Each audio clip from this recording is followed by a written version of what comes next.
ख़वातीन हज़रात, इसकी आज की इस वीडियो में आपको बताने लगा हूँ कि दांतों पे पिलाहट क्यों आती है या दांत टेढ़े क्यों होते हैं और दांतों की सफाई जो है ना, काले पीले दांत गंदे दांतों को साफ़ कैसे किया जा सकता है।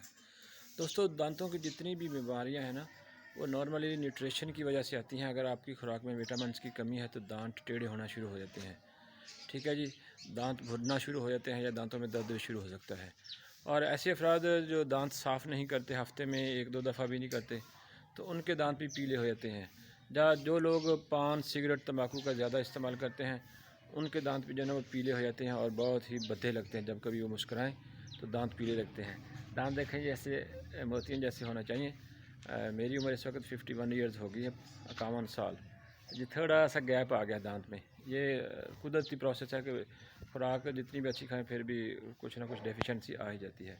अब ख़ास तौर पे ये मैं बताने लगा हूँ, जो ख़वातीन के दांत पीले हो जाएं छोटी उम्र में ही, ठीक है जी, तो उनको कैसे दूर किया जा सकता है। बड़ा ही कमाल का नुस्खा है। तो आप लोगों ने क्या करना है कि 1 चम्मच आपने लेना है मीठा सोडा, 1 चम्मच सुहागा और 1 चम्मच नमक। ये तीनों चीज़ों को जो ना आप मिला के रख लें, ठीक है जी। और रोज़ाना सुबह शाम जो ना आप अपने दांतों को साफ़ करें 3 से 4 मिनट। तो ठीक 1 हफ़्ते बाद आप अपने दांत देखना जैसे मोतियों जैसे चमकदार हो जाएंगे। और अगर दांतों में कोई दर्द वगैरह रहती है वो भी ख़त्म हो जाएगी।